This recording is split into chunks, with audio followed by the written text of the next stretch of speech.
Board of County Commissioners acts as a quasi-judicial body when it hears requests for rezoning and conditional use permits. Applicants must provide competent, substantial evidence establishing facts or expert witness opinion testimony showing that the request meets the zoning code and comprehensive plan criteria. Opponents must also testify as to facts or provide expert testimony whether they like or dislike a request is not competent evidence. The board must then decide whether the evidence demonstrates consistency and compatibility with the comprehensive plan and the existing rules in the zoning ordinance, property adjacent to the property to be rezoned, and the actual development of the surrounding area. The board cannot consider speculation, non-expert opinion testimony, or poll the audience by asking those in favor or opposed to stand up or raise their hands. If a commissioner has had communications regarding a rezoning or conditional use permit request before the board, the commissioner must disclose the subject of the communication and the identity of the person, group, or entity with whom the communication took place before the board takes action on the request. Likewise, if a commissioner has made a site visit, inspection, or investigation, the commissioner must disclose that fact before the board takes action on the request. Each applicant is allowed a total of 15 minutes to present their request, unless time is extended by majority vote of the board. The applicant may reserve any portion of the 15 minutes for rebuttal. Other speakers are allowed 5 minutes to speak. Speakers may not pass their time to someone else in order to give that person more time to speak. What would you like to do? Okay, I'll do it up front for you. Okay, Pastor Garrison, sir. I did get your name right, right? It is. Okay, it is. good. Are we ready? All right. It's my honor to be able to lead this group in prayer tonight, and so let's go to the Lord. Can we do that? Our gracious Heavenly Father, we thank you so much for the, first of all, it would be a mistake for us not to thank you for the beautiful sunshine outside, and we live in Florida for a reason, and we're grateful for it. Thank you, even thinking over the last 12 to 16 months, the opportunity now, as we've had the opportunity to get out and do some of the things that we love. Living in the state of Florida, we're grateful for the beautiful weather that we are experiencing and the privilege to do these things. But Father, we turn our hearts and our minds to this meeting tonight, and we thank you. Father, I thank you for the privilege to bring this group into your presence tonight through the shed blood of your Son, Jesus Christ. We thank you for that sacrifice and the opportunity that it provides us to come near to you, to be drawn near into your presence. Father, I pray over this group tonight. Thank you for the men and women who function as part of this body of leadership. Father, we thank you for the positions that you have placed them in. We think of the passage in Romans 13. Father, they are here and they function and they serve. And Lord, I pray that we would respect their positions and respect the authority that you have provided. And Father, I pray that they would understand that their authority comes from you and that they function on your behalf for Brevard County. Father, we thank you for the experience, the education, all the things that have gone into making them who they are and able to do the job that they do. And Father, I pray for this meeting tonight. I pray that each one, commissioner, constituents, and others alike, that we would remember the lessons of self-awareness, self-restraint, and self-control. Father, I pray that we would remember that what we say, how much we say, and the way we say it can inject either calm or conflict into the conversation. And so, Father, I pray for your grace and your mercy. Father, I pray for peaceful proceedings. I pray for wisdom. Father, I thank you for each one who's represented here tonight on both sides of this panel. Father, thank you for the families that are represented. And I pray folks have taken their time to come out tonight. And they've come to speak about things that are passionate to them. And Father, I pray that you would give clarity, that you would give wisdom. Father, most of all, that the needs of our county would be considered above all things, and that Lord, we would respect the decisions that are made, even the ones that we don't agree with. So, Father, we give you this time. It is yours anyway, and we turn it back over to you to be done with as you please. We honor you, and again, we thank you, and we do all of this in the name of your Son, Jesus Christ. Amen. Amen. Thank you, Pastor. I have a quorum, so I call this meeting to order. You're on. Please rise. I pledge allegiance to the flag of the United States of America and to the republic for which it stands, one nation, under God, indivisible, with liberty and justice for all. Thank you, sir. My pleasure. Okay, let's get a couple of things out of the way here real quick. I have a set of minutes for approval. So move. Motion by Commissioner I'll Smith. second his motion. Second by Commissioner Lober. All in favor, say aye. Aye. Opposed? Passes 5-0. We're moving into consent agenda, and I have 2 comment cards on the consent items. Commissioners, do you have anything that you would like pulled? No items pulled? I have, Ms. Sullivan, you have an item on F1 and F6, ma'am? Are you here? Uh-huh. I'm going to go ahead and let you speak, and then I'll see what the commissioners would like to do, ma'am. Good evening, Sandra Sullivan, South Patrick Shores. So F1 is about extending the time on the septic to sewer. And I just wanted to remind you guys, we know that the septic, 10% of septic systems account for 80% of the problem, and so they're being prioritized. That's all great. But we also know our sewage pipes are also leaking into the lagoon. And I encourage you, since we're starting to see, again, excesses in lagoon tax being generated, what we voted for was including capital improvements and capital upgrades, that the excess funding that comes in go to utilities, which has not been addressed. On the other issue that has to do with right of entry for the Corps of Engineers FUD site, the formerly used defense site in South Patrick Shores, which I advocated for very extensively, that site for this right of entry is the Sea Park Community Park, which is a former a sewage plant area. And so that means that just like you're seeing the PFAS at 10 times the drinking water level through I&I, which is influx and infiltration into the sewage pipes, going currently to Cocoa Beach sewage, the contamination in the groundwater in our community would also be going to that community park. So when you if you approve this and that right of entry is given, I would ask the county to advocate to the Corps of Engineers to do directional push technology and not just the surface soils or minimal testing, that the proper testing that the military would do on their own base also be applied here with the appropriate testing of directional push technology. Thank you. Thank you, ma'am. Okay. Commissioner Lober? Just a real quick question. I'm going to direct it to Amanda if I can, and if you want to punt, feel free. I have no idea in terms of directional push technology, whether that's good, bad, appropriate, inappropriate. If we wanted to look into whether or not that's something that's appropriate to suggest to the Army Corps, what's the best course of action to cause that to happen? I don't know, for instance, that we can tell them that they have to do that, but what's the best way to essentially say, hey, if you think this is appropriate, we would encourage you to consider it? Right, I would have to punt on that one. That one's not in my Okay. wheelhouse. Virginia may have. Sorry, I didn't see you there, Virginia. I'm Yeah. sorry.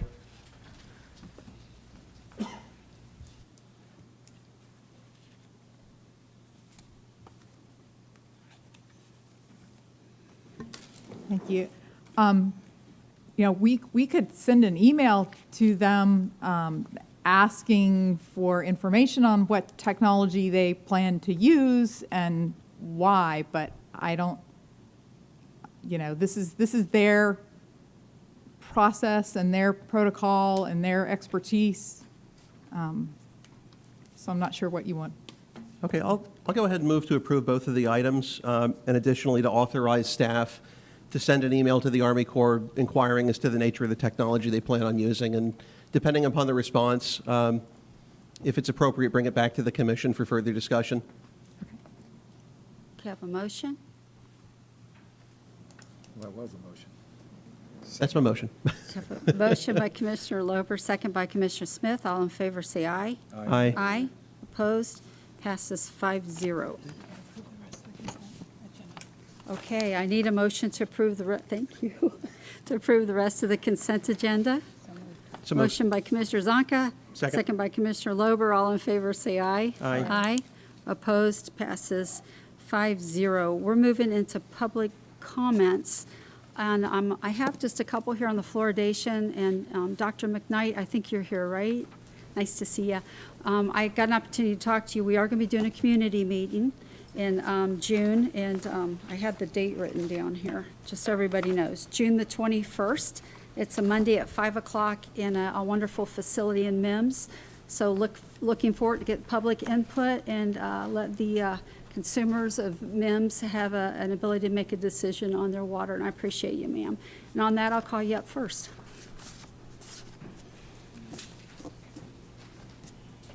Is that a new light, Brian? No, ma'am, it's an old one. Thank you. Hi there. My name is Dr. Angela McKnight. I am an orthodontist here in Brevard County. I have 3 offices, Merritt Island, Melbourne, and Vieira. And I am born and raised in Brevard County. I'm from South Lake Beach. And I stand before you as the president of the Brevard County Dental Society. We are excited to hear about the June 21st meeting. Thank you so much for allowing us to have this conversation about fluoridating the water in Brevard. It is very, important to us as an organization to keep fluoride in the drinking water for children and adults. And no credible studies have shown any systemic evidence of harm. So this meeting will be great to be able to go through the research and show both sides. And I would love for all of you to attend this meeting so you can hear firsthand what the experts have to say on either side of this conversation and this issue. We have been fluoridating MIMS since the 90s, I believe, and we're going to give a lot of research that is going to show you in the statistics about the rates of decay before that fluoridation and then after the fluoridation. So I would really encourage you to come to that meeting. We're here as a resource for you if you have any questions between now and then. I know I'm going to be meeting with a couple of you before then as well. Thank you so much for your meetings. But if you do need any additional information, the Brevard County Dental Society is here. Thank you, ma'am. Thank you. Thank you. Dr. Curtis Hill?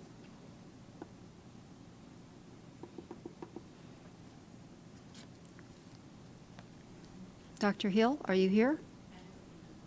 Okay. Dr. Gerald Bird? Dr. Hill?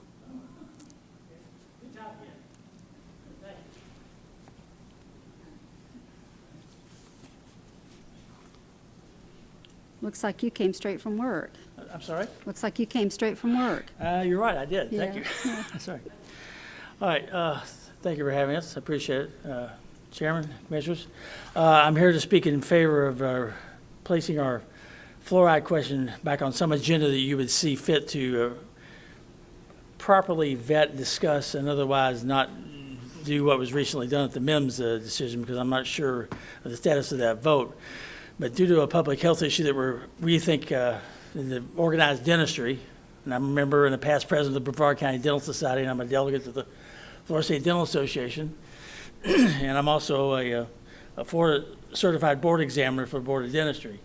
So I feel like this is an area that, due to the history of pharmacology, which is my background at the medical school, and other things that have long been around for 75 years from Michigan, where the topic of public fluoridation has been well studied ad infinitum and seen to be grossly safe, contrary to popular opinion and topics that have been discussed, such as things that we heard on comments about how unsafe fluoride is and whatever, based on the fact that I've given my own children fluoride for decades when they were growing up, and I take fluoride tablets on my own behalf on a regular basis. I would like to discuss with anybody who has a different opinion on the validity and safety of fluoride in your public water systems, because it's been around a long time, and I don't see anybody falling down on the parkway out here coming into the building here due to fluoride toxicity. There are places where fluoride is dangerous. I agree. Fluoride is in excessively high public water levels out in the Rocky Mountain Range, out in the west part of our country. They have hyperfluorosis. That is true. They have to fluoride filter their water out. We don't have to do that around here. Fluoride is a naturally occurring substance in the Earth's crust. It's the 13th most prevalent element in the Earth's crust. It's a naturally forming piece of chemistry we all have to deal with. And for some people that have questions about that, we're not in the West. We're in Florida. We have naturally low occurring levels of fluoride in our public water. And so therefore, years ago, the public fluoride level was set at 1.0 part per million as a safety level. It is now at 0.7 by agreement with all bodies concerned about that. And since the CDC and the FDA and anybody you want to name, including the ADA from 75 years ago, this has been studied. So I know there are people who will say that fluoride is dangerous. It has toxic levels of side effects that are to be concerned with. Anybody wants to ask me any questions about that, I'll give you the best of my private practice of 40 years in private dentistry experience if you care to ask that. I would ask that item be replaced on the Commissioner's agenda for a public forum and a vote to restore MIMS water and to discuss the safety and dangers, those who think there are dangers, of this topic. Any questions? Thank you, sir. We're looking forward to speaking with you at the workshop we're going to be having in June. I'm sorry? We're having a workshop in June. Very good. Look Thank you. forward to hearing from you there. No, I appreciate it. Thank you, sir. Thank you. Dr. Gerald Bird. Thank you.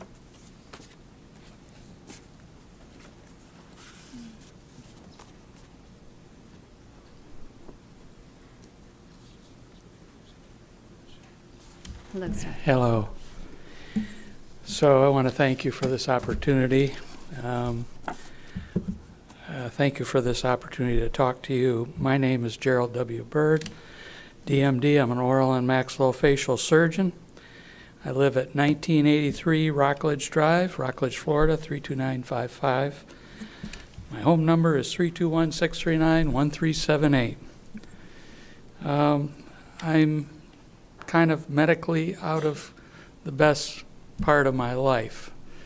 I was hit on my bike, on a racing bike, on a ride with other people. I was the last bike back, and there was a car on the road, and I got directed off. I was the last bike off the side and hit a big rock on the side of the road.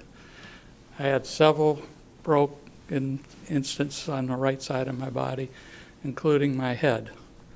Through my helmet, I broke this, and I had to go to the hospital here down south, and they picked me up, put me back working together.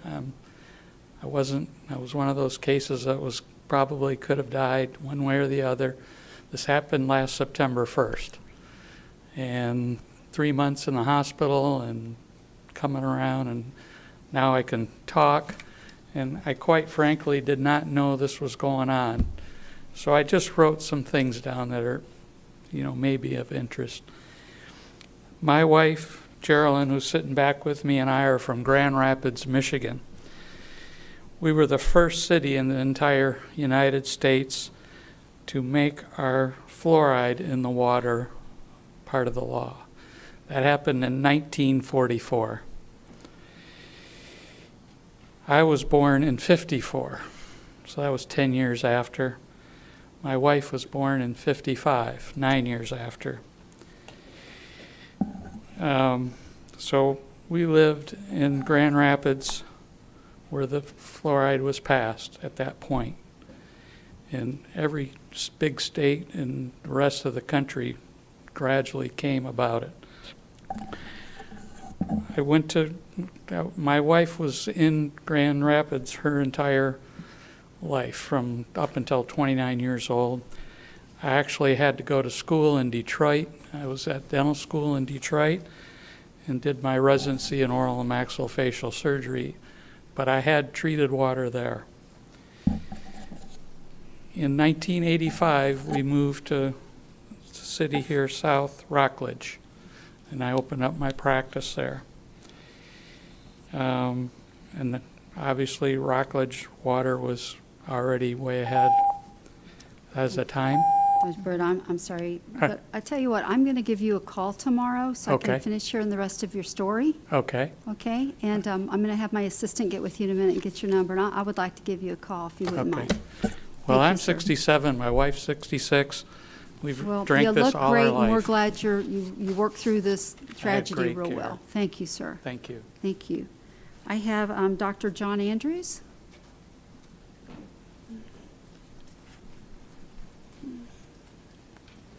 And John Andrews, before you get started, I think you and I used to run cross-country together in Titusville High School. I think you're right. Yeah, good to see you.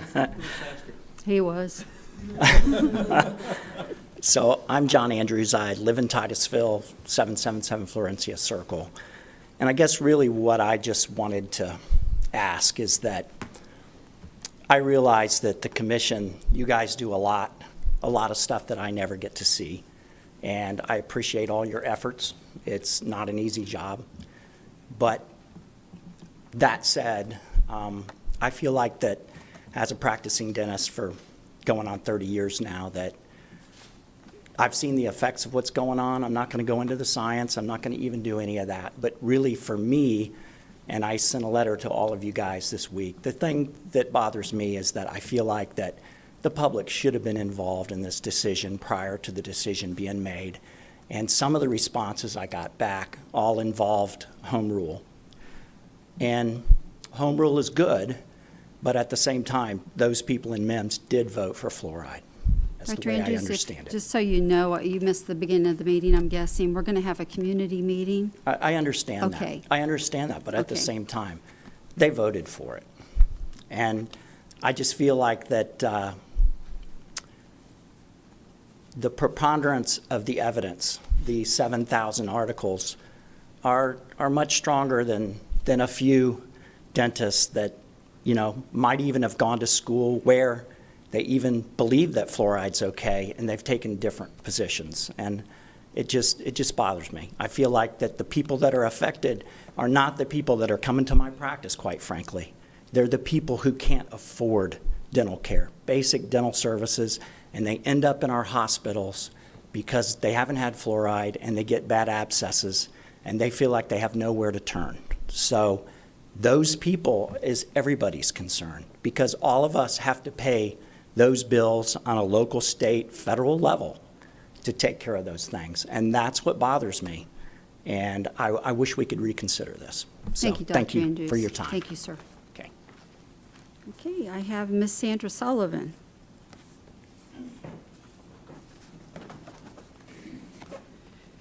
Sandra Sullivan, South Patrick Shores. So I received an email that CFX is moving forward with 3 public meetings coming up. And I hope you guys understand that this cannot move forward without this county's approval. And so I hope that rather than this stewing with a lot of people because they're looking at 3 east-west corridors, that you may consider putting on record where you stand on this. I'm here mainly to talk about the Hightower and Pelican Park preserves and some additional concerns that have come out this week. The city of Saleh Beach is planning to remove the county park and the state lands from the project site from both of these parks. The county was a co-applicant and is the registered recipient with FCT currently. The relevance of this is that this project site, and the reason that multiple government levels cooperate to create larger project sites, is because one level of government cannot fund a large resource that is for environmental protection. So they join together and they create a larger project site. So this site presently is protected by a legal document, a management plan, and the covenants. And what concerns me is this will go to, because it's controversial, it'll go to the FCT governing board. And now we start figuring out, why did CFX send a letter to Commissioner Smith giving him the information on how to appoint somebody to the CFX board? Why did Commissioner Smith try to appoint former Commissioner Barfield to that board? The city of Saleh Beach assistant manager is close friends with Mr. Barfield, used to work for him. And so putting local influence on that board at this time is very concerning, considering there's an agenda at play to modify the managing plan for this site, which can trigger the release of covenants that govern those parks. And this very much concerns me because the timing is such. Now, I fortunately made records requests, a broader one for FCT, and these emails showed up. And I was able to write the appointment office for the governor. And fortunately, no local influence was put on that board. But, you know, with the request to release the covenants by the county on this park, which the city says wants all of the covenants released, that would take away the protections on that park further for public use only. And I would ask that you not make any changes at all to the covenants protecting those preserves. Thank you. Thank you, ma'am. I have Mr. Michael Marks, but I do just want to say that I probably would put Jim Barfield on any board I could talk him into serving on. So, Well, I'll just say that conspiracy theorists are about as reputable with their thoughts as anybody, I guess. I don't know what to say, but They're all around. They're all around. they are. yeah. Hello, Mr. Marks. If you Hello. go ahead and, And thank you for Thank you, sir. hearing me speak. My name is Michael Marks. I lived in Brevard County all my life. I went to kindergarten right behind Bird Plaza and graduated from Rockledge High School. Then I went on to Eastern State College. In the past, I produced and broadcast public service announcements for Brevard Community College, WBCC TV, and BIN Network, helping the local community and surrounding areas. Also, my portfolio is being a part of the shuttle program, producing STS mission designs for NASA, STS 101, STS 104, STS 109, STS 107, just to name a few. Godspeed to the mission and the crew of STS 107 and others as well. I've also been a part of Lockheed Martin's Apache Hellfire missile defense program. Defending our warfighters is job number one. With all that being said, you can be sure I care about Brevard County and the residents in this community. Recently, I saw a post on social media, possibly Central Florida Expressway wanting to slide under the rug tolls from Brevard County. So with my design and multimedia experience, I placed a pick out there in Never Never Land. Our opinion is it's just not going to happen. A few seconds after I posted that, the floodgates of emails and responses were overwhelming, quite literally in the thousands.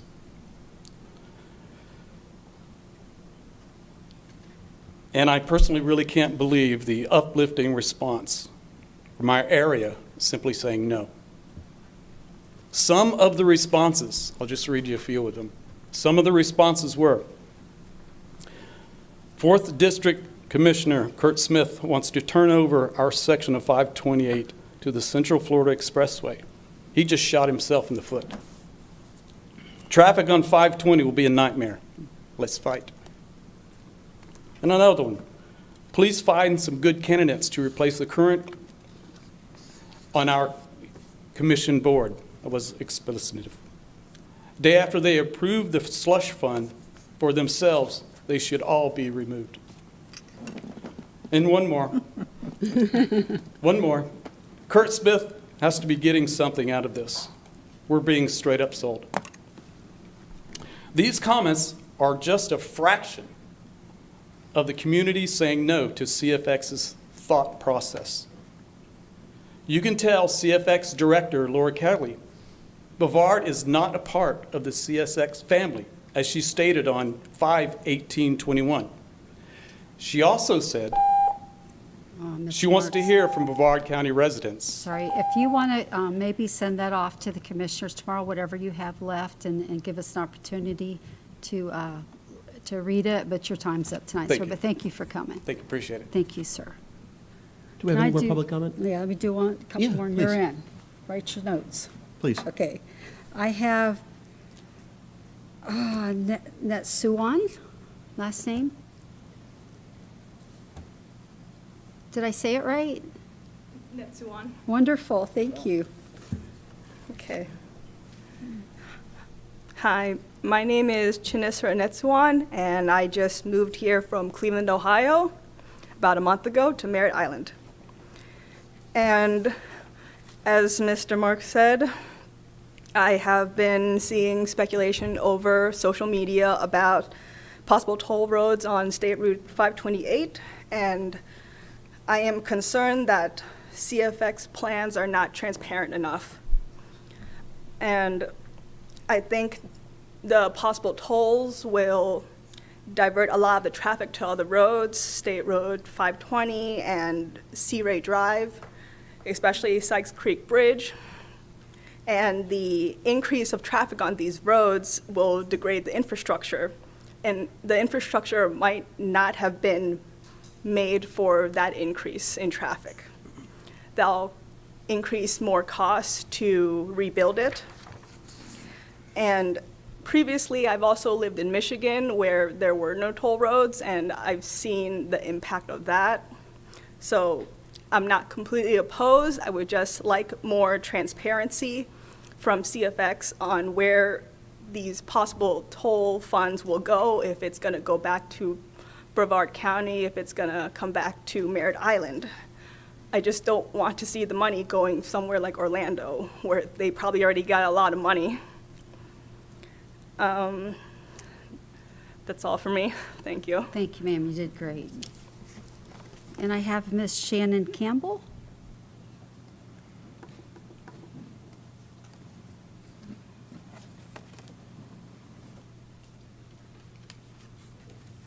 Hi, I'm Shannon Campbell. I'm from Merritt Island.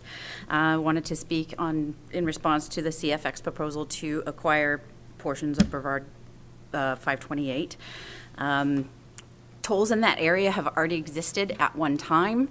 It was to pay for the construction of the causeways with the promise that it would be removed when the repayment of the construction was complete. That happened a lot faster than anybody had anticipated, yet the tolls remained far, far beyond. If these tolls go in now, they will very likely remain always. There probably wouldn't be an agreement to take them out just because that was paid for. It's also my understanding that FDOT already has plans and funding for improvements made to 528, and CFX was not clear about what would happen should there be an acquisition.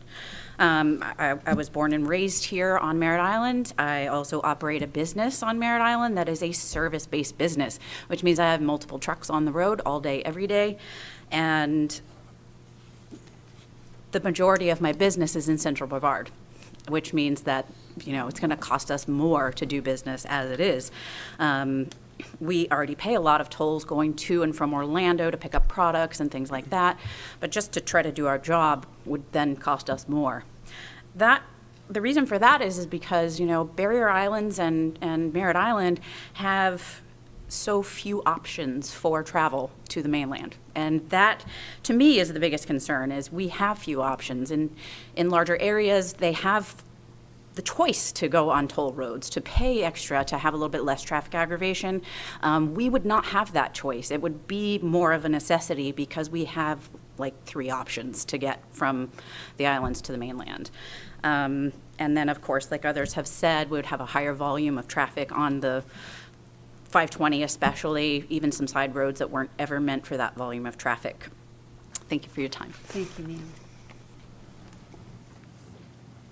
Okay, we are moving into public hearings. Item H1. Madam Chair? Oh, I'm That's all Commissioner, right. I promised you. Go ahead, sir. No, Yes. that's all right. Now, just a couple thoughts on the CFX issue. I have some scribbled notes here that I was furiously writing down as folks were talking. First, I do want to give my compliments to Mr. Marks on his photoshopping or Microsoft Paint skills, whatever application you may have used. I could not help but get a kick out of some of them, especially the text combined with the graphics, the way you did it. It was an A+ in my book.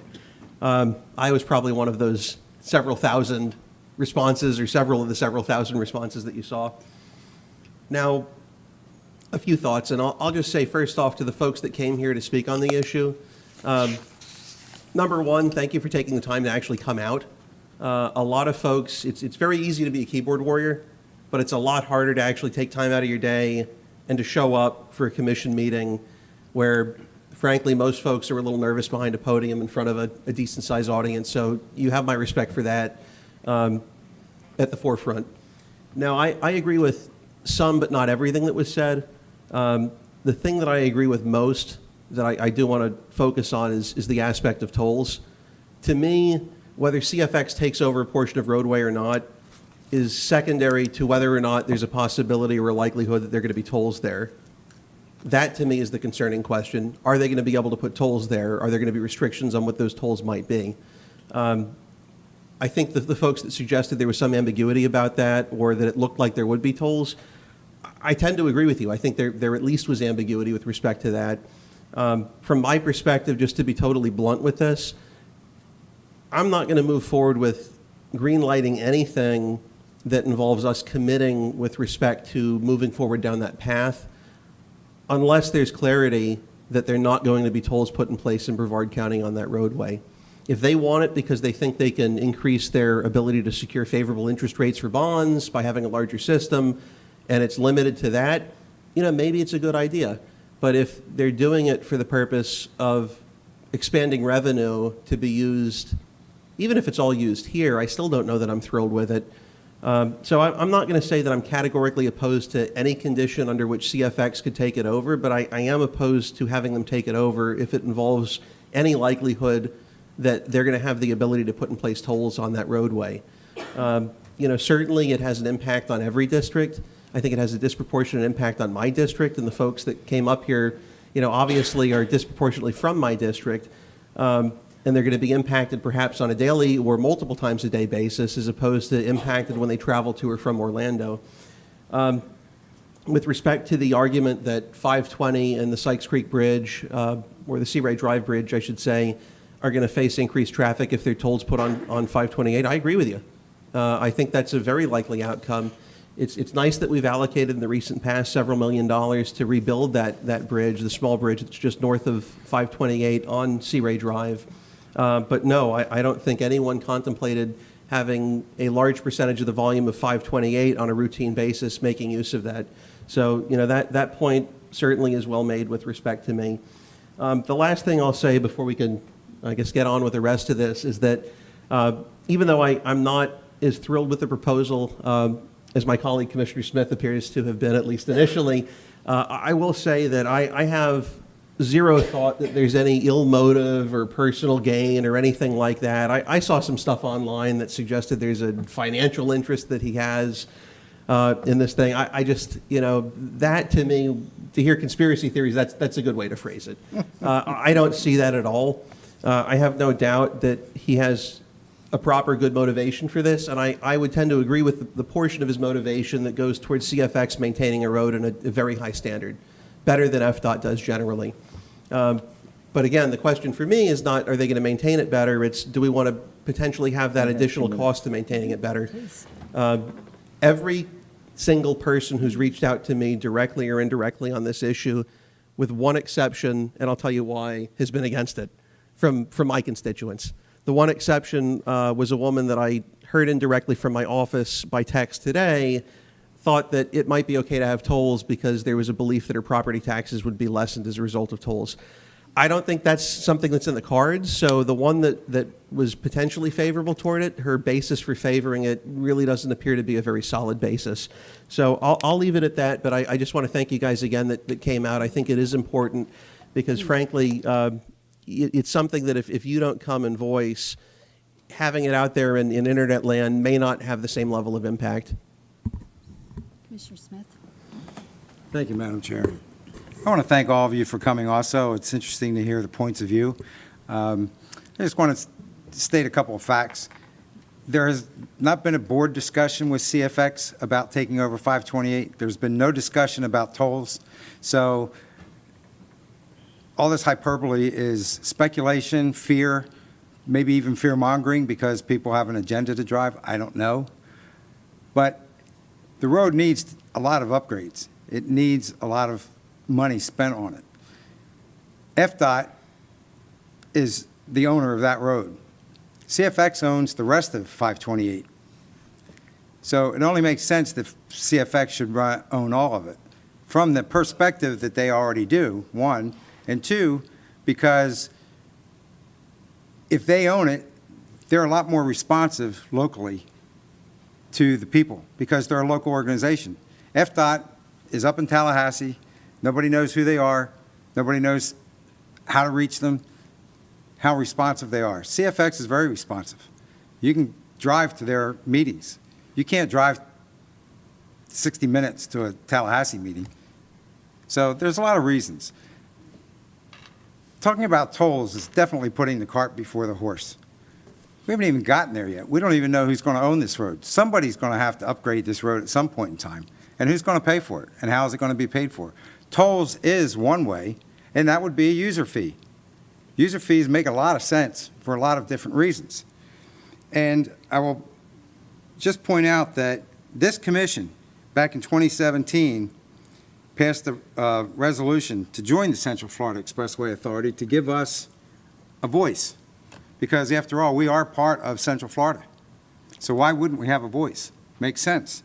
And in 2019, this commission voted on a resolution to support CFX owning and operating all local toll roads in CFX's jurisdiction, including the segment of 528. Last thing I'm going to say is, you guys, if you drive 528 from Orlando, you're already paying an FDOT toll. So I want to dispel that myth that there is no toll. That last toll that you pay on Dallas Road, that's a CFX collects it, but that's an FDOT toll. And how many more tolls are they going to put on? We don't know. But we know that they already have a toll on 528, the section that we drive on, that's here in Brevard County. CFX doesn't. So before we go further with these discussions and imaginations and conspiracy theories, let's wait till we get all the facts. That's all I ask. And if it makes sense, we'll do it. And if it doesn't make sense, we won't do it. But I thank you for coming out because your voices are important. Thank you. Thank you, sir. Item H1. Good evening, Commissioners. Item H1 is Lantzcom MI LLC has requested a public hearing regarding a change of zoning classification from RU230 high-density multifamily residential to RU215 medium-density multifamily residential. This is in District 2. Madam Chair, I've got some disclosures. If you want, I can do all of them, or I can just do the one pertaining to H1. Why don't you go ahead and do them all, because I wrote it down. Okay, no, that's all right.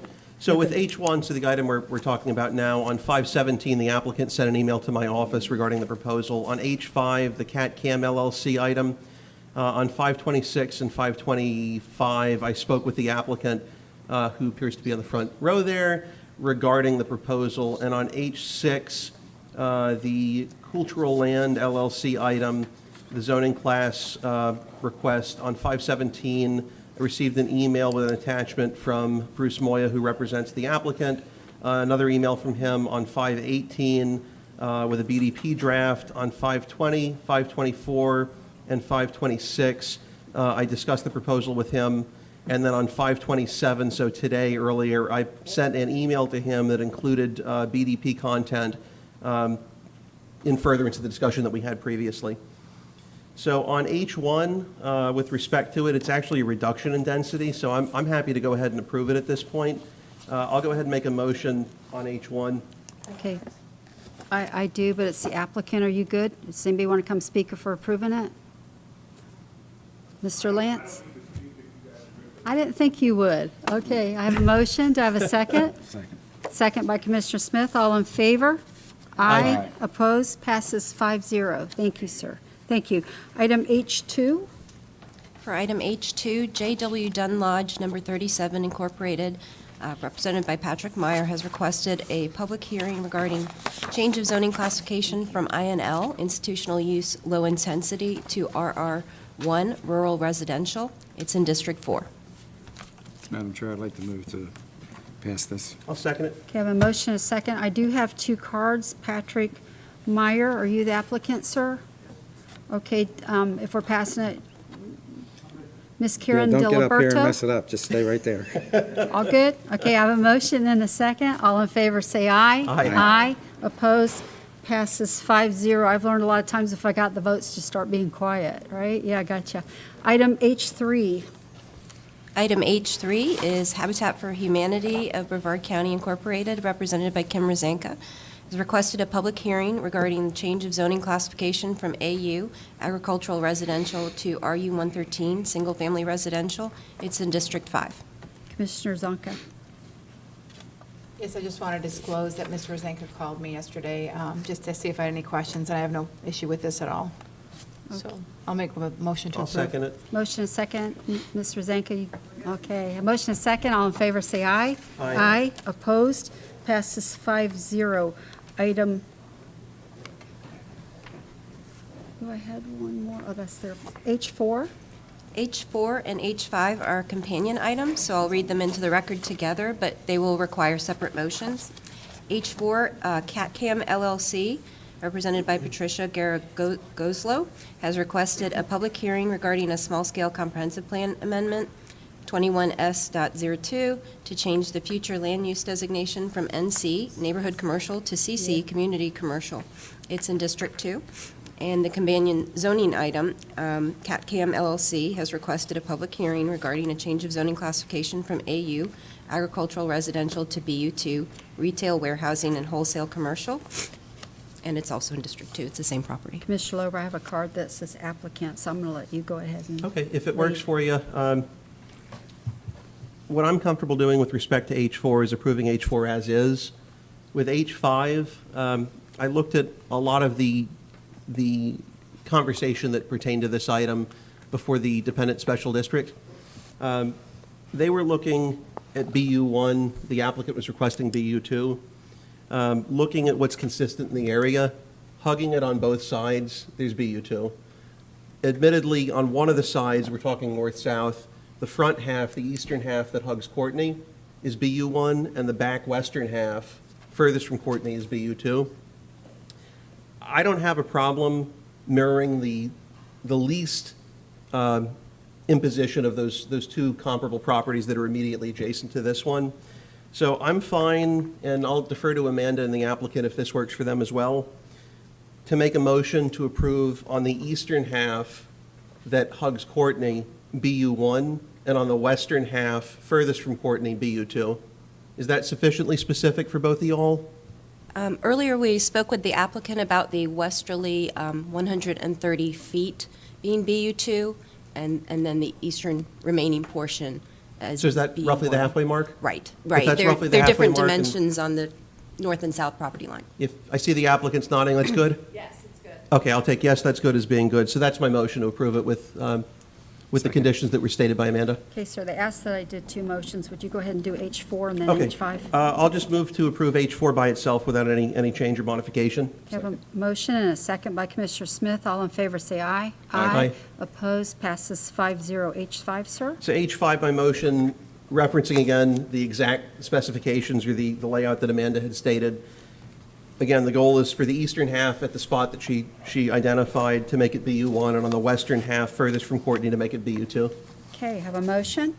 Second. Second by Commissioner Smith. All in favor, say aye. Aye. Aye. Opposed? Passes 5-0.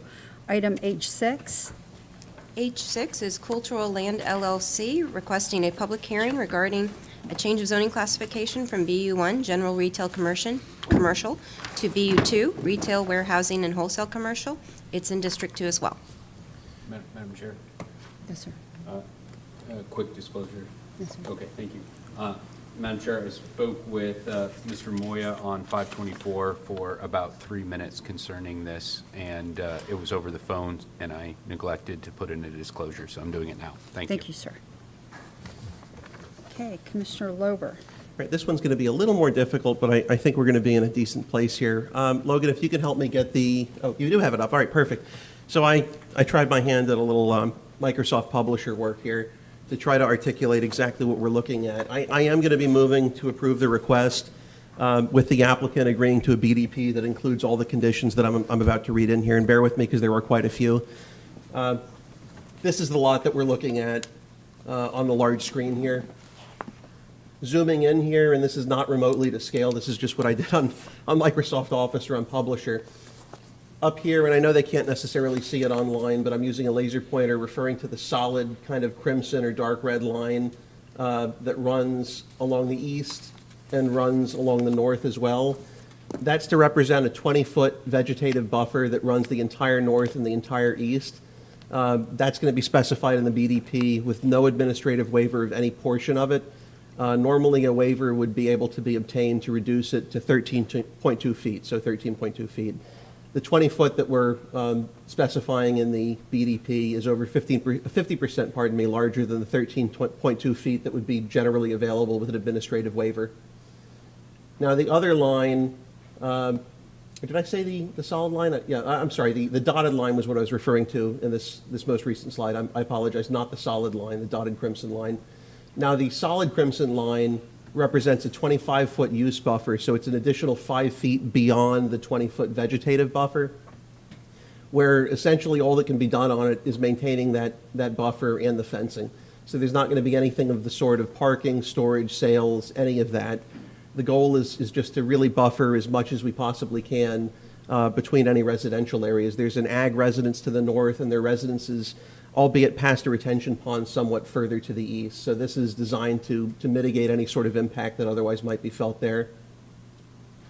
So in addition to the vegetative buffer and in addition to the use buffer, the lesser of either 8 feet from finished floor elevation or 12 feet from filled grade, not existing grade, but filled grade, there's going to have to be an opaque fence installed along that entire use buffer, not at the edge of the property, but further in so it obstructs more visually and perhaps auditorily as well.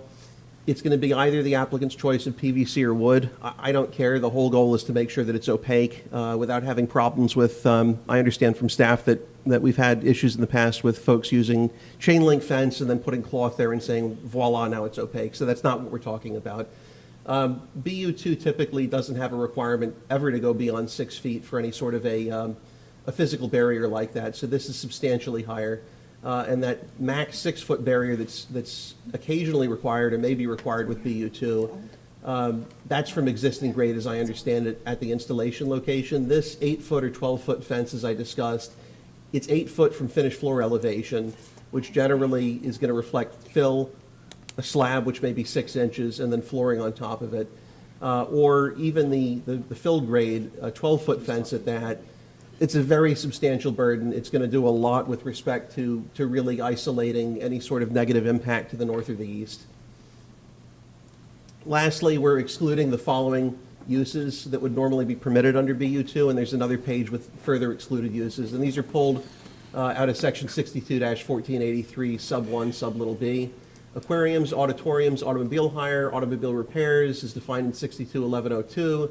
Auto washing, billiard rooms and electronic arcades, bottling beverages, bowling alleys, cafeterias, child or adult daycare centers, colleges and universities, commercial schools offering instruction in dramatic, musical, or other cultural activity, including martial arts, conservatories, convenience stores with or without gas sales, dancing halls and academies, dry cleaning, laundry pickup stations, dry cleaning plants, dyeing and carpet cleaning, fertilizer stores, foster homes, frats and sororities, funeral homes and mortuaries, furriers. I had to look that up. I thought I knew what it was. I was close. Group homes, levels 1 and 2. I mean, this is, you have another page of this? One more. I would have preferred this be a part of our agenda, especially if it was something you were bringing to us, just because you lost me when you were talking about a buffer for 10 minutes. Do you want me to go back? Well, no, I'm just saying it's a lot, and you understand. started with, I want to make a motion to include all of this. Yes. So I'm sure the clerk is going, oh my gosh, what's part of the motion? So probably have can we this somehow anyway. simplify it? If, Or, I mean, We just find if the applicant is in favor, I'm sure the applicant has seen this, we could, has the applicant seen this? yes. Okay. Yeah, That so- would be easier then. And let me just make sure I have the second page on there, and if Ms. Bentley's fine as far as including the items that we've addressed. It's the same, but instead, yeah, Ms. Bentley is showing me a list that shows all of the permissible uses under BU2 with strike-throughs. All of the items that are on the screen at this point represent those that were stricken through on the copy that she has. I'm So, just trying to save less, more time and a little less confusion. I can do my announcer voice and really go quick. So as long as Ms. Bentley's convinced that we've sufficiently identified them for purposes of the motion, I'm okay. I think you're going to have to continue the list or pass this along so they can read it, so What they would you know what they're prefer? voting on. I think at this point, you probably need to Just continue? complete the list. I'm sorry. Okay, I don't know I'll what be else quick. to Next time, do. print me a copy, though. I'm sorry, this is That's one of those okay. things we were literally getting it worked out. Okay. Oh, Amanda, do you have them?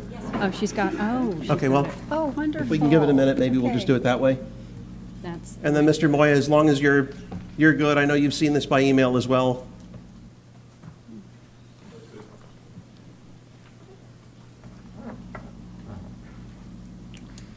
Thank you, Commissioners. Bruce Moy, representing the applicant. I did talk to the owner or potential owner, and he was fine with all your recommendations except for just two minor changes. What are those? One would be to not exclude boat sales because you're allowed to do RV sales, so we think boat sales would be appropriate as well. So he wanted to not to include that as an allowable use and not strike it. And also, if it would be okay to stop the buffer at the zoning line, because the front half is BU1, only the second half of the adjacent property is AU residential. So we'd like to stop the buffer, so it would stop at the zoning line of the property to the north. Those are the only two things that he would like to see. Madam Chair, is it all right if we revisit this in a few minutes while I talk with Mr. Denninghoff? Sure. Want to call 5-minute break? Yeah, if we could have a 5-minute break, I can figure that out real quick. 5-minute Thank you. break.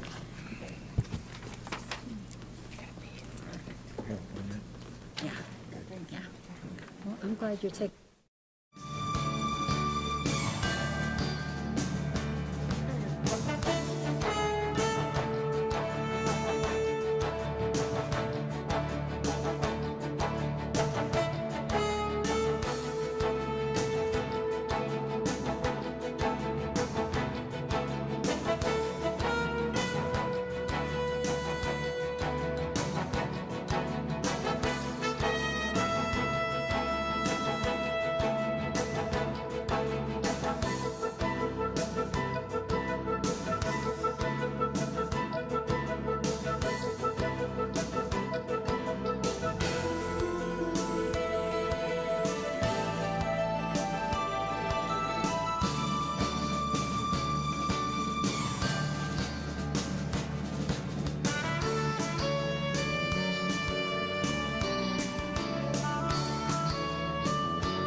Okay, so we had a chance to get this sorted out rather expeditiously. So the request from the applicant with respect to... I'm sorry, hold on a minute. Yeah. Guys, if we could, calling it back to order. Thank you. I'm sorry, sir. Hey, Go good job. ahead. That never works when I try. It usually doesn't for me either. Yeah, you usually have to hit a piece of glass with metal. Yeah. So as to the request to cease the buffer shy of the entire north portion of the property line or to scale it back, I've spoken with the applicant and explained why I'm not in favor of that. He's agreed to go ahead and keep that, so there will not be a change with respect to the buffer as we discussed in the slides in any respect. The one modification from the slides, or what was discussed, that I am fine with, having spoken with him, is allowing boat sales that would ordinarily be allowed under BU2. So whereas that was stricken in the list, and it's the same list that the clerk's office has now, we simply will allow boat sales. Everything else as far as prohibited uses that were identified in either of the two pages that were included on the overhead, which mirror what the clerk has, I believe, in a stricken through copy, that remains unchanged. So the BDP will be the vegetative buffer with no admin waiver. It'll be the use buffer. It will be the fencing as discussed along the entirety of the north and east at the 25-foot use buffer location, not at the property edge, which is important because the closer to the structure it is, the more it obstructs for the same unit height. And as I mentioned, the precluded uses are identical to what I started indicating and what we have now referenced that the clerk has got, that you all have gotten copies from Amanda, that reflect, with the exception of boat sales. So that's the motion to approve it with a BDP that includes all of those conditions. Thank you, sir. I have a motion. Second? I'll second it. Tough crowd. They're being stinkers. Second by Commissioner Smith. All in favor, say aye. Aye. Opposed? Passes 5-0. We are I was moving. waiting for the sororities thing. Oh, you want to have a sorority there? Commissioner Tobias had an idea. There's a Moose Lodge not too far. I mean, that's kind of close, isn't it? Not really. No, not hardly. Okay, let me I get you kid. guys out of trouble here. Let's move to item J1. I'm sorry, H7? Oh, yes. Yes, ma'am. Will you please open this? Yes. All right. This is a resolution to adopt the Water and Sewer Maintenance Index for setting the annual increases for Barefoot Bay. On this item, you are actually sitting as the governing board for the Barefoot Bay Water and Sewer District. The board reviewed this item previously, but it had to be advertised for a night meeting, so you are seeing it again tonight. All right, so do we have a motion for a night meeting, Commission? Go ahead and make that motion. Motion, You're approving it tonight at this night meeting. yes, ma'am. This is the night meeting. I'm sorry, that's what I meant to say. I'll go ahead and defer to Commissioner Tobias, if I may. Oh, Commissioner Tobias, your district. Thank you, Madam Chair. This is the same index that we've set everything else. It would be unfair to set this to a lower index. So I'm strongly in favor of this, Madam Chair. Okay. Motion by Commissioner Tobias, second by Commissioner Smith. All in favor, say aye. Aye. Opposed, passes 5-0. Item J1. This item is an offer of settlement from the Obloys. I believe all of you have seen the offer and seen the list of items that they've offered. And I'm sorry, I've jumped in on Troy's item. Excuse me, please. That's quite all right. You had me really confused there. I've relied upon your office so much for all these contracts lately that I owe you a lot. So, no, just real quickly, this is another offer in the Commerce Park up in Titusville. We have a company that bought a vacant building in the park back in December. They discovered after moving into it, though, that the area in the back where they have a loading area did not have a sufficient amount of land there for doing a truck turnaround for an 18-wheeler. They have a lot of product components that come in on 18-wheelers, and they ship out their products on 18-wheelers. So what they're proposing to do, we are the adjoining property owner, the county is. They're proposing to buy a 60-foot wide piece of property that will allow them to build the sufficient truck turnaround to permit them to better use the facility. So we're really excited about this company. It's been growing the last few years. It made several lists, has several honors here in Central Florida for its growth, and they think they'll add another 10 people after they fully are into this facility. Thank you, sir. Commissioner Tobias had an old light, sir? Yes, Madam Chair. Okay, do I have a motion? Would you like one? I would. Motion Second. by Commissioner Smith, second by Commissioner Lober. All in favor, say aye. Aye. Aye. Opposed, passes 5-0. Ms. Bentley? All right, now we're on J2, We the are. opioid item. This is the item in Merritt Island that is the agritourism site where we have had multiple code enforcement issues. The site is for sale. They have a closing pending in June, and so they submitted an offer of settlement to the county to release the code enforcement liens, dismiss a statutory way of necessity case that involves a parcel to the west that is owned partly by the county and partly by another entity, and they proposed an exchange of property with the, with 17 acres to the south. We do not recommend approval of this offer, but it is the board's decision. Okay.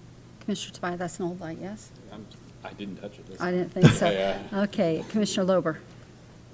Well, the county attorney's office doesn't recommend approval. On behalf of D2 does not recommend approval. Okay. To me, okay, there you go. I'll shut up then. It sounds like it may be going one way. Do you need a motion, or is this simply advisory? It's advisory. Okay, I'm not going to make a motion then. Okay. I don't advise it. Okay. All right. Item J3. This item is on-street media. These are the traffic control boxes where has been media installed pursuant to a contract between the county and on-street media. There have been objections to the installations in District 4 and District 1. We were pursuing an amendment to the contract to address those concerns and remove the objectionable locations. We did not reach a conclusion, and we were directed to come forward to have the board consider whether or not to terminate the contract for convenience. That has a 1-year notice period if you choose to go that route. Thank you, ma'am. Commissioner Tobias? Thank you, Madam Chair, and thank you for all the work from the county attorney's office to work with the 2 commission districts that are not in favor of the continued signage. So I do have a suggestion for an amendment. I think it solves all of this stuff, and I think that one presented to you is pretty close. What it does is 3 things. Number 1, it would remove the signs from the affected areas in District 1 and District 4 by 6:15. I think there was talk whether 6:1 or 6:15. This gives them till 6:15. It sets a new base from the 44,000 down to 23,050 because of the loss of those locations. And what it finally does would be prohibiting rent collection from the signage through December 31st of 2021. The reason it does that is because there are going to be not as many signs, and obviously there's a cost to not only the installation but the removal of those signs, which I've been informed is about $20,000. They would have been up about half a year, so that is the rationale for that. My understanding is the amendment we have in front of us does not include the prohibition of the rent collection, but it has the removal of the signs. And I think it's in the best interest of the districts that certainly district, the Vieira area to go with us because of the 1-year time that on-street media would have to leave those signs up. And they're willing to take them down within the next couple weeks. But I think if we terminate it for convenience, I think you're going to see those signs up till the last day. So my suggestion would be to go forward with the contract that, with those 3 provisions, that would get them out of those affected areas in the districts. And I think provide a middle ground for the lack of signage that we initially offered, but now are providing. Commissioner Tobias, one more time real quick. What did you want to bring the base down to? Did you say 28? From the 44.5 to $23,050. And my understanding is that was a number agreed upon from the county attorney's office and on-street media based on the number of signs that were being removed and the value of those signs based on, I guess, traffic. Okay. Commissioner Lober? I was just going to say, At the outset, when this was considered, I did not want them in D2. Anything that you all want to do, as long as it doesn't result in them being placed in D2, I will support. So you guys tell me what you want to do, and I will support it accordingly. You don't want to make an addition. Okay, Commissioner Smith? I'm sorry, Commissioner Zonka. Yeah, I mean, I don't have an issue with the reduction and the change in the contract. What my concern is, and I understand that On-Street Media did not agree, is Districts 3 and 5. I mean, they haven't really been installing them in our districts, and what happens when we start getting those phone calls from people complaining about, having those big bright lights on their corners of their neighborhoods, and that's sort of what I have reservation with. And if they chose, honestly, if we did the termination, if they chose a year to remove those signs, that's the reputation. And so if they chose to invoke that, I'm going to wait a year to remove, even though you're terminating, then, they would probably feel the wrath of most of us up here. So I'm sure that, there's some compromise that can be made, based on reasonable complaints from our districts. But I don't want to agree to a new contract without at least protecting my own district. I wasn't aware that you guys don't even have them yet. Right.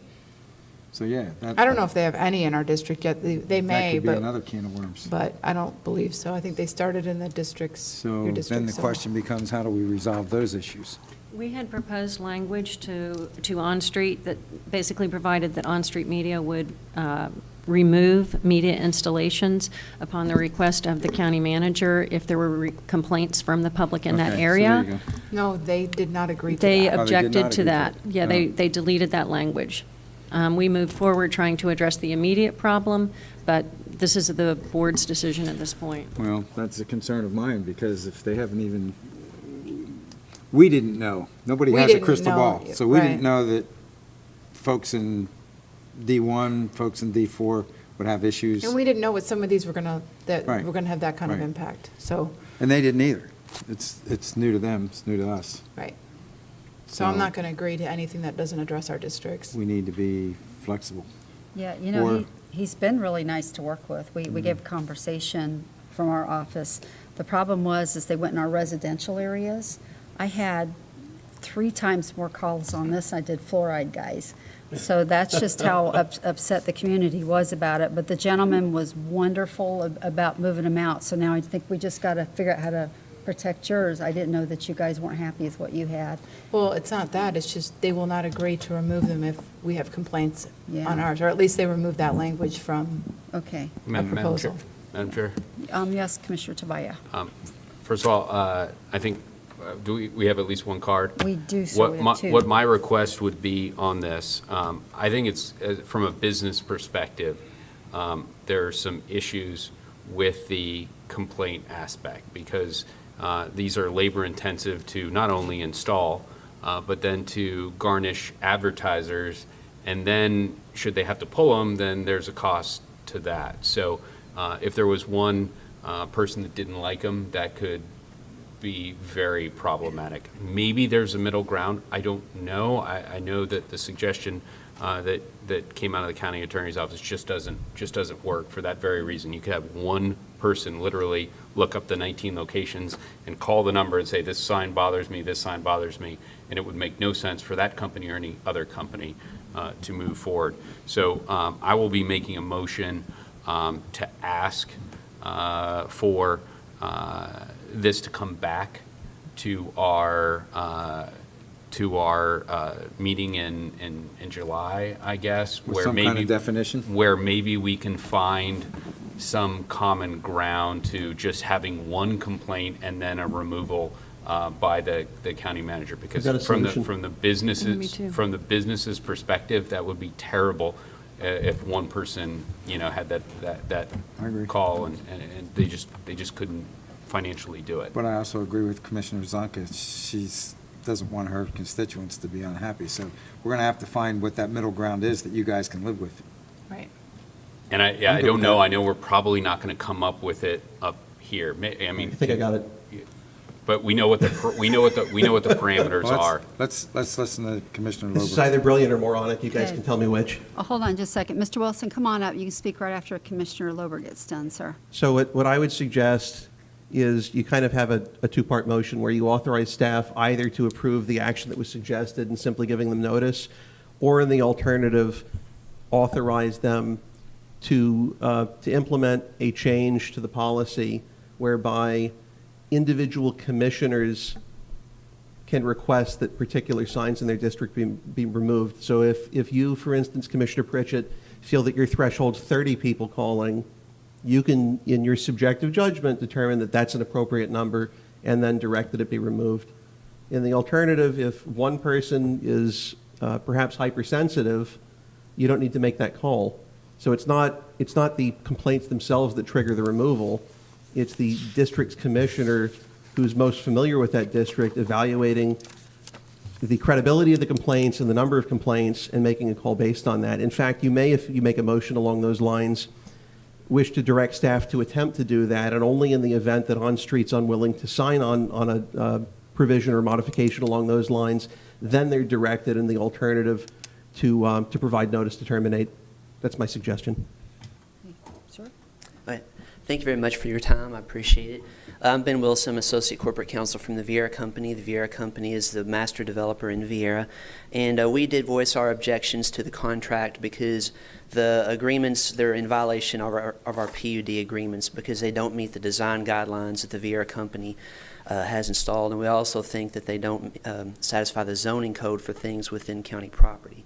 But we are in full support of the county's position to try to relocate these signs outside of Vieira. And we are in full support of that. So I know we have to figure out what would happen in the other districts, and we completely understand that. But if we could get them relocated from Vieira sooner rather than later, we would really appreciate it. Madam Chair? And I'm open for any questions that you guys have. Okay, hold on just a second. You're here from Main Street Media. Can you please fill out a card for me? Thank you, Commissioner Tobias. Thank you, Mr. Wilson. Why didn't you voice your objection prior to this? We didn't know that the agreement we didn't have an opportunity to review the agreement until it was already signed. I'm confused. It was on the agenda more than once. Well, we weren't aware of the issue until after it was signed. It was so then publicly, it was publicly noticed. It was discussed on more than one meeting. So my question is why after the fact? I think the Vieira Company would be extremely disappointed. Well, we didn't see the agreement at least. And so when we were aware of the issue, I mean, we voiced the objection and we've been working When you with said aware of the issue, do you mean the signs actually being up? Is this up in completely Vieira, reactive? correct. Okay, I'm just trying to figure out, if you were on the ball on this one or, it got past the Yeah, goal. it was never brought up with the Vieira Company, so when it was signed, we noticed it, we brought up the issue, and we've been working with county staff and had some communications with On-Street Media as well. Okay. But then it's on the agenda today. Thank you. In the future, certainly for Commissioner Smith and probably for me, it would be very helpful if you're representing a client to come to this board prior to that vote. When it happens after, you're doing your client a great disservice. Right. Well, it wouldn't have been, in my opinion, it would have been more than helpful. Maybe something I would have taken into consideration. I'm sure the business owner would have liked to have known that as well, and you wouldn't even have to be here. But when you come after the fact, it's a very difficult situation to get up here and say, hey, listen, I want these removed as quickly as possible. You had the ability to not have these even put up in the first place. So, it's unfortunately falling on deaf ears up here, at least from my perspective. Right, I understand and I appreciate your position. It's just that we weren't aware. It was publicly, do you understand it was publicly noticed? The agenda's online prior to, are you aware of how we do business here? I mean, you're an attorney, correct? I am an attorney. A licensed attorney? I am, but the Okay. agreement wasn't available, and so we found out about it after the fact. Madam Chair, Ms. Bentley, are our agreements, are they subject to public record? They are. Are you familiar with public record? I am, but Thank you. I'm going to let you. Thank you, sir. All right, thank you very much. Commissioner Zonka, new light, old light? I don't even know now. Well, got your light, so. Well, I'll just say again, I'll just reiterate, Commissioner Lober has at least a thoughtful idea. But I don't know, again, if they're going to be comfortable, if On-Street would be comfortable with it. Well, there's a fallback. Let's ask him. Commissioner Lober, did you want to speak while he's coming forward? Yeah, I just wanted to say, and perhaps I do this as much being a member of the bar as I do as a commissioner. I just want to apologize to you as a fellow member of the bar. I do think that was a bit unfair. I don't normally do anything like this. I can't recall having done this in the past. You know, the fact that something's publicly noticed, the same commission, I think overwhelmingly has made comments that would suggest that we don't think that the technical requirements of public notice are really effective in informing the public that anything's coming up. So now to say that it was publicly noticed and magically, as a result, you should know, when we've argued in the past, I think each one of us perhaps, that public notice in the form prescribed by state statute is largely meaningless and ineffective. To say that it's somehow now magically effective when it's convenient, I don't subscribe to that. The other thing is, if you're guilty of missing a concern, then every commissioner, and I don't want to say I told you so, but the 4 of the 5 commissioners that voted to put this in place are just as guilty as you are because they didn't know there was going to be a concern. Do I begrudge them for it? No. Do I begrudge you for it? No. The fact is, I think that 4 of the folks up here thought this was a good idea. I don't blame them for it. I had a different opinion. You know, perhaps it didn't occur to you either that it was an issue at the time. You know, even had you been aware of it, it might not have occurred to you. So I just wanted to throw that out there. I don't think that you've made any sort of failing on behalf of your client. I don't see that by any means. Okay, sir. Thank you all. Brian Miller with On Street Media. I just want to say that, you know, we worked with the county for probably about a year before we got a contract signed. Met with most of you who were willing to meet with me. And we did our best to walk in step with every single one, bring the unit and show whomever was interested, talk about the process. From that point forward, we have worked with staff, the attorneys and people in the transportation department, and we have done our best to be honorable, accurate, you know, communicative with you all the entire step of the way. We have not done anything, I believe, that would be improper this entire time. When there was an issue that came up, we immediately jumped. Commissioner Pritchett, as you know, when there was issues in your neighborhood, I did my best to respond immediately. So there's 2 issues that seem to be at play. One is Vieira, which understandably is a large player in this county, and 2 is the residential area. You know, I cannot speak for Commissioner Zonka's district. I don't know off the top of my head, but I've got a list from the county, and it is imperative on us to make sure that there are no controversial areas. Now, granted, residential area is certainly a controversial area, and we addressed that immediately. We removed them within 72 hours, basically. Spoke with all the neighbors in that surrounding area, went door to door on a Sunday evening, called and emailed afterwards to make sure, you know, 1, we addressed their issues, and 2, tried to see if they were going to be acceptable. But then we decided on our own that it was not worth it. We did not want to have a problem in a residential area. So we've done everything we can to try and deal with the concerns. Commissioner Lober, as you had kind of mentioned earlier in a different topic, you've got, I don't know what you call it, digital warriors or something like that exist. But when I had met with people door to door, I did not get pushback. I got a lot of pleasant people in the neighborhoods who were happy to speak with me and hear that I was listening to their concerns. I have an amendment that has one section added that from Ms. Bentley, which is basically what Commissioner Tobias was mentioning, simply asking to assist us in recouping some of the lost costs involved with installation, removal, and attorney's fees over the past few weeks. Again, I don't believe anything was our own causing, but I understand certainly the issue that the commissioners individually you have with residents in the community. We are doing our very best to make sure that there's not pushback. We only want to be in commercial areas. We only want to be in areas where there's, you know, that the residents aren't going to be, it's not going to be at a place. There were the ability to turn down lights, which we went to every location and we turned them down regardless, just for the sake of it. I don't know if they were brighter than anything else in the area, but we wanted them turned down just because. So what I'm here to say is that we're doing everything we can to make the county happy. I will continue to work with the county should you all allow us to continue with the contract and this amendment. But we are asking that you do not, jump to any conclusions at the moment. Let us try and work with the county to resolve this. The one suggestion about, an amendment that allows for removal, I mean, you don't have a contract if you can just, on the complaint of one individual, take down a unit. There's no contract. There's no protection for us. There are costs involved along the way of operating a business. We are trying to be a good partner to Brevard County. I think that I am responsive to any one of you, to any issues. And one last thing I just want to point out is from day one, when I heard there was an issue in Vieira, I responded. I got an email and I called, and we have tried to set up a meeting with the individuals in Vieira immediately, and got a lot of silence.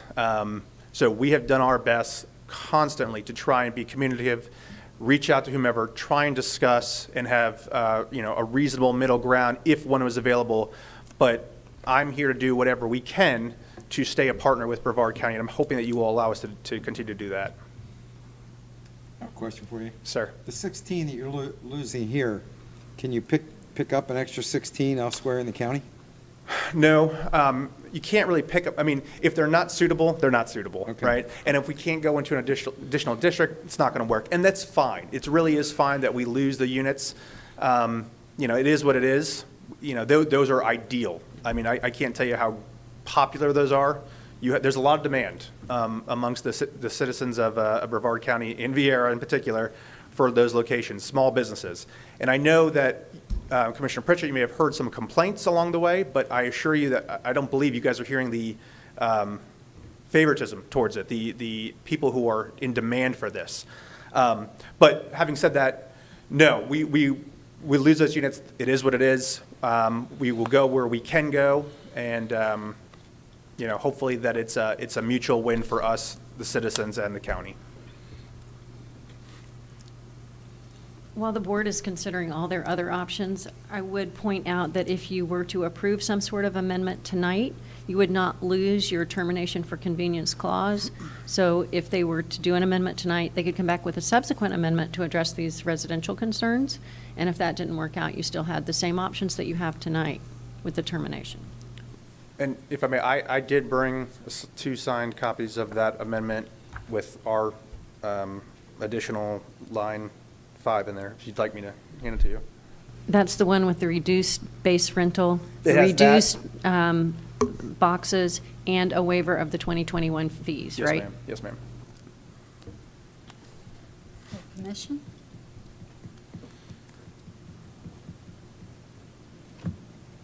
Madam Chair, You're on, sir. I think this is going to go to Dr. Zonka on this one. I'm okay with the language here. However, Dr. Zonka's position is a little bit different, so I certainly hope that she could work with the county attorney's office as well as on street to come up with something that is amenable to the constituents of her district as well as on-street media, and bring that back to the board on July 6th. So that I'm okay with it now, but I don't think there are the votes out there, so I think you probably need to come to some middle ground, and I honestly don't know what that is, and certainly are not going to get that, but Dr. Zonka certainly drives that ship. Just a quick question for you. I've been kind of quiet as to this issue, at least on the front end, but now that we're kind of on the back end, or whatever you want to term this, I don't disagree with you that it's ridiculous that one complaint could cost you a tremendous amount. I think that's a totally legitimate concern. I would never challenge that. But what about the proposal or the suggestion I made earlier, where they would only have to be removed upon the request of that individual district's commissioner? So for instance, if our chair needed 40 complaints that she felt were valid, she's vetting them so that it's not that one individual has any real likelihood of costing you in that way. Because to me, that's reasonable. You may not have any request to remove them. If that's something that you're good with, it gives our county attorney and county staff the flexibility to say, okay, we're gonna proceed in good faith to try to negotiate this with you to get the exact verbiage down.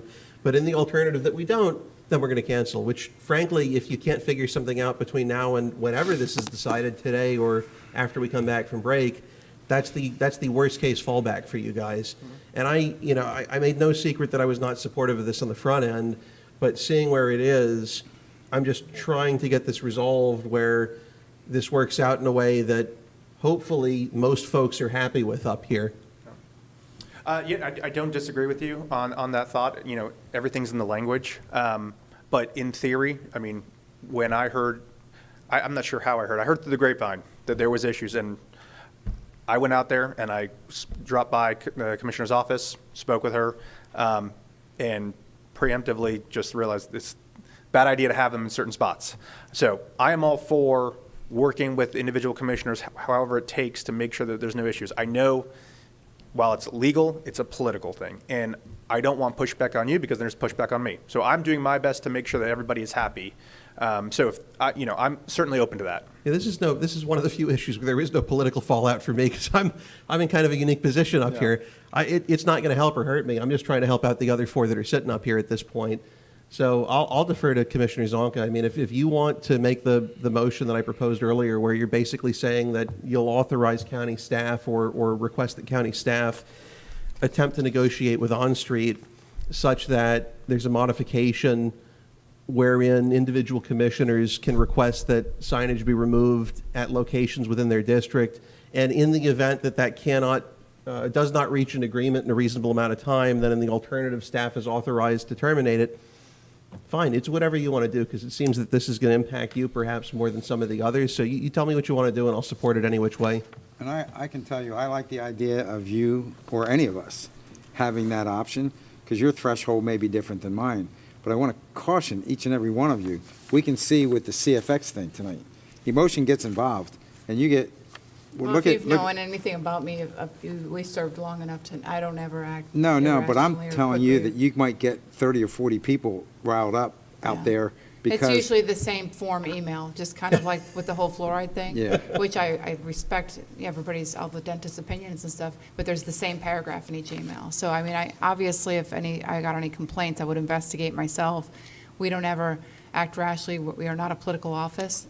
We may be politically elected folks up here, but, that's why I managed to upset both sides of the aisle. And Well- I'm pretty proud of that. Yes, you did. Because I try to do the right thing, no matter what the issue is. But, I get nervous. Now, unless you're going to tell me that we have a shorter termination clause in there, I'll say, fine, you don't have to include Districts 5 or Districts 3 in there as far as, having at least some flexibility on removing, then I want a shortened termination agreement. Because then if you start popping them in my neighborhoods, which I don't believe you would, I don't believe you'd put up a big illuminated sign that's going to upset a small neighborhood, but then I don't want to wait a year to have to get them removed. And I don't Sure. think you would do that either. I don't think you would hurt your reputation. I Right, really don't. And you mentioned it earlier. Yeah, I really there's don't fallout believe that. Otherwise. And I'm not saying that I would, come after you, but what I'm saying is you would upset 5 up here instead of just the 1. Right. So I don't know what that answer is as far as, what you're willing to do.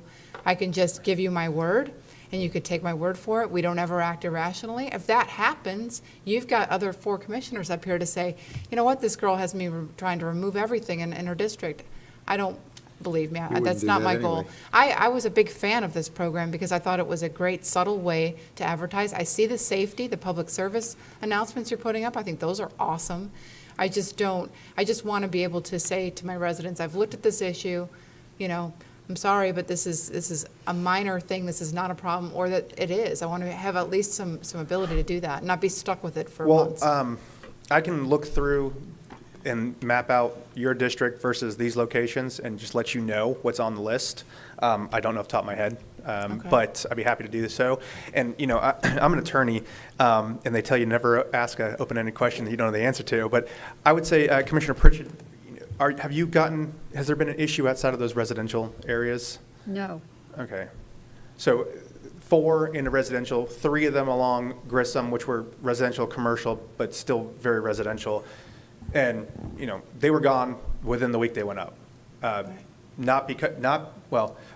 because I could see what was coming, but also because I don't want to create a problem. Mm-hmm. So, but, again, I'm here to do whatever it takes to try and keep this going and keep the relationship with Brevard County and be a partner with you all. So, I would hope. I quite honestly, I don't have a problem approving it with those 3 items. But Okay. just be forewarned that, if you don't work with my office and I have a legitimate complaint, I'm going to be the first one to ask for termination. Yes, And ma'am. I'm not saying that to sound tough. I'm just telling you, I don't believe that you would do that. But I'm I saying, understand. I'm okay with the amendment, because obviously, we didn't anticipate any of this, as I'm sure you didn't.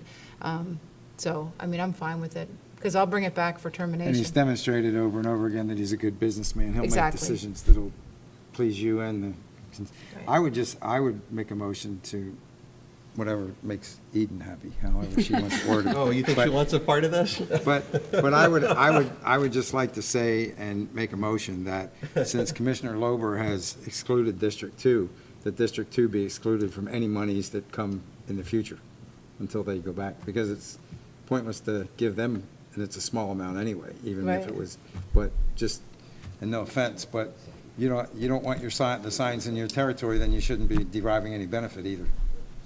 Okay, just understand, if you set the precedent, it may come back to bite you. Yeah, that's fine.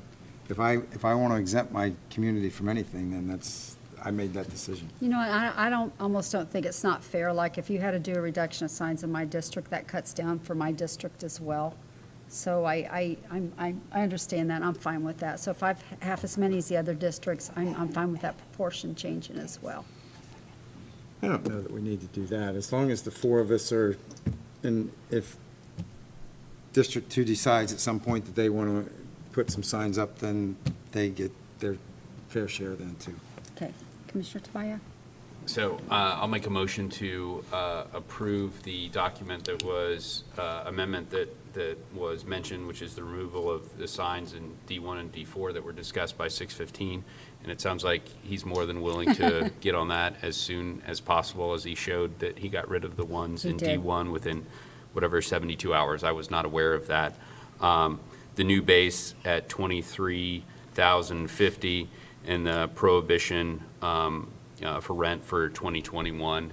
And we can revisit it at a later point, because I'm looking at it from his perspective. If for some reason signs were going to be removed from another area, then it would only be fair that we would decrease his base rate from that as we move forward. So there's a couple of moving parts, but based on the goodwill that he's shown going around neighbors, because in all honesty, I mean, he could have stuck it to us for an entire year and left it up to recoup his funds, but he's shown that he's willing to work with us, and at I imagine a cost. He's mentioned that cost to not only attorneys' fees, but to advertisers. So my motion would be to approve that amendment and ask that he works with D5 or D3 or any of the other districts if we have issues with any sign in the future.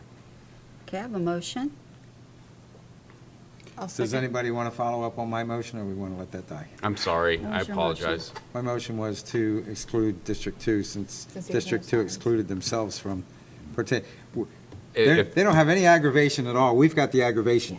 So can- Self-imposed.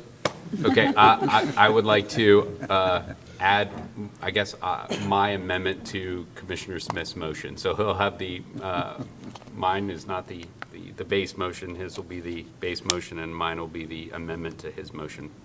Okay. If that's okay with Commissioner Smith. Yes, that works. Okay, I have a motion. Do I have a second? I think I can second it. You can second it? Yes. Okay, good. Okay, all in favor, say aye. Aye. Aye. Opposed? You know what, I'll stay in the opposition on this one, too. Why not, nay? Oh, Commissioner You're Lober. Yeah. Okay, 4-1. Thank you, sir. Thank you all. Thank you. All right, I have no more public comment cards, so we're going to move into board reports. Mr. Denninghoff. No report. Thank you, sir. Ms. Bentley. No report. All right, Commissioner Lober. Very briefly, I just wanted to kind of add a little bit of fuel to the idea, or perhaps replant the seed, or however you want to describe it. As to the proposition that came up, I believe a couple meetings ago, maybe even a couple before, with respect to considering using some of the ARPA funding to help make the TDT whole, or at least to help them get a little bit closer to being whole. I'm not dead set at zeroing it out and making making them entirely whole, but I do think, at least with respect to some of the beach fund monies, it would be a real good idea to make sure that we have an appropriate reserve in there. If we end up with one named storm event that comes through, and it doesn't even have to make landfall here, it gets close enough, it stirs things up, we're going to go from having a decent amount of money, at least on paper, to having nothing, or perhaps having a bill at the end of the day past what we have in terms of assets earmarked for that particular type of expense. So again, I'm just throwing it out there. I know that the TDC, I don't know that it was a specific vote at this last meeting, but there was certainly consensus that was readily apparent in the room when the discussion came up, brought up by our chair at that particular meeting.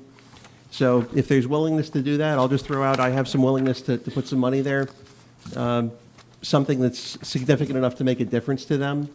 So if someone is inclined to comment as to where they fall on that, if it looks like I have the votes, where I may have the votes, I'll put together something to put on the agenda when we come back. If no one wants any part of it, I'll just leave it be, though. I'm open to the idea, Commissioner Lober. I think what I would like to do, our first meeting, we come back, maybe start having some discussions with the funds. Okay. And maybe we can put that on the agenda, and we can all be ready to have a few discussions. I think they're starting to solidify what we can do with them a little bit more as we move along, and who knows, they might even have another one coming up soon. So, but I'm not opposed to those things, but I think it's probably time we start having some conversations. I know I want to work on some small businesses in my community this time that struggle, that have lower incomes. So I'm trying to figure out how to get to them. I'm working with the chamber a little bit on some ideas, but I'm with you. Maybe it's time to start having these conversations. It's definitely not an either or. There's enough money that we don't have to exclude one on account of supporting the other. Right. I kind of bounced around some numbers in my office previously with respect to the ARPA funds, and to start out with perhaps, the number I'm comfortable with out of what we're getting is maybe $10 million out of this forthcoming money, out of at least the first bucket, to go towards small businesses. And in terms of narrowing it down to a specific set of categories of small businesses, I'm fine with that. Okay. But, I don't want anyone to get the impression that the TDT is the only thing I'm concerned about by any means. Yeah, I I bring know. it up specifically because I'm the only one that serves on both boards, and it was something I think that they lean on me to ensure that I relate to you all. Yes, sir. Thank you. Commissioner Tabaya? No report, Madam Chair. Thank you. Commissioner Smith? Thank you, Madam Chair. And just to dovetail off of that with Commissioner Lober, I think it behooves us to find out how we can spend this money and how do we go forward. So it may be that we come up with the idea, because I like the idea of helping the TDC, but there's so much that we can do with that money because the parameters, from what I've already read, is very wide. Infrastructure. So, yeah, infrastructure, so many things. So that's what I would like to do. I would like to ask staff to give us some guidelines on how and how much we can spend. I'd like And that, too. then we can go from there. Yeah. So that's what I would like to ask staff to do for us. Good. Mr. Denninghoff, you got that, sir? Yes, sir. Okay, Commissioner Tabaya. I think you already did. Oh, I did No, Tabaya. we didn't. Sorry, Commissioner. We can Zaka. do them again. I don't really have a report. I just wanted to thank the county manager's office for supporting my fundraising efforts for Dancing for the Space Coast. I still can't believe I'm doing it. The thought of it makes me want to pass out. But it made me feel amazing to hear that the county manager's office is supporting and some of the directors are coming out. So any other departments that want to help, we're raising money for great causes, and I hate to plug it here, but again, this is all about our community, all about, Habitat for Humanity, Family Promise of Brevard. Gosh, I could name them all, but just if you want to donate, it's easy to find, or I can go ahead and send you the information. That's all I have. It's on June 5th, if you want to come, but donations are good. It's at the old Steinmart. Ooh.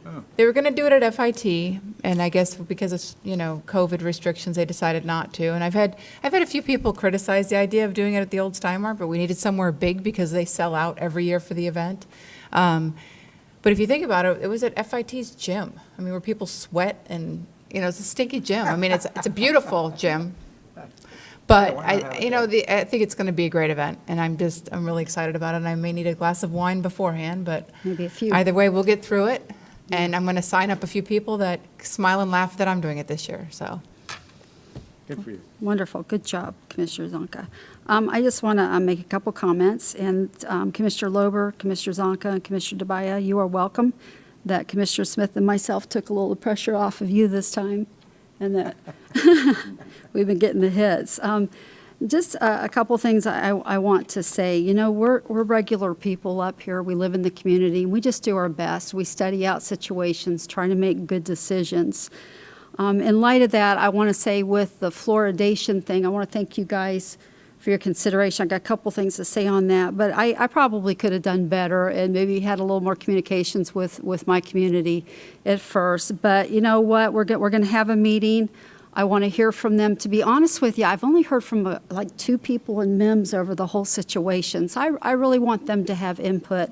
And I've had a lot of other input from people that don't live in the area and aren't on that water system, and that's fine. A lot of them have a good knowledge, but Commissioner Zonka, Dr. Zonka even, there is science on both sides of it. So, you know, people need to look at it and make a decision. My personal decision is that, you know, we have the reverse osmosis in our house because I've just kind of watched this needle move over years that I really do believe it's good for teeth, but there is a lot of things that are starting to be established that there's possibilities with it affecting other parts of your body with collagen and thyroid, all kinds of information. And that's fine. Everybody should make their own decision. And my basic situation that I struggle with is that we put it in a water supply, and it kind of takes away of an opinion or a vote. But if someone wants it in the community, I'm certainly not going to stop it if my community says it's something they want. So we're going to have this discussion, and I'm looking forward to meeting with my community. I love my community, and hear from them. And well, I'm not going to even say that right now, but I do want to say up to you guys, I want to apologize to you because of some of the things that I've been reading. And I think you guys are the smartest people, some of the smartest people in my life. I don't want to exclude my husband. But we serve with a lawyer. We serve with a doctor. We have a gentleman that created a business and ran a successful business, retired off of it, and made a lot of money. I heard Kurt Smith's very rich. And we serve with a guy who teaches government in colleges. This is not a dumb board. We do not... Community college. College is college. So it's a board that studies up, and I've never been able to shoot something through these guys that has been dumb. We have come up with a dumb thing. We all avoid it and vote no. So the opportunity for the discussion, I think, was a good vote, and I'm hoping after the community meeting, everybody gets the ability to have an input. Again, I don't have to right away being right. I just want to do the correct thing for my community. So if it was an error on the side of protecting them, I don't apologize for that. So I hope we come to a good ending with this, have a lot of good information coming in. But I did want to say that to you guys because I really appreciate the hit you took. And I just think you're a wonderful commission, and I think you're smart, and you definitely have my respect. And so looking forward to that, and I'll give you guys the data that comes back with it, and I will come to you later and let you know what I feel like the community wants to do, and then we can revisit that at that time. But thank you. And on that, I call this meeting adjourned. So be it. The opinions expressed by any member of the public during any period of public comment do not necessarily reflect the views or opinions of the Board of County Commissioners of Brevard County, Florida, Space Coast Government Television, or the program sponsor, and are solely those of the presenter. The Board of County Commissioners of Brevard County, Florida, Space Coast Government Television, and the program sponsor hereby expressly disclaim any and all responsibility or liability for any defamatory or slanderous statements expressed by any member of the public during any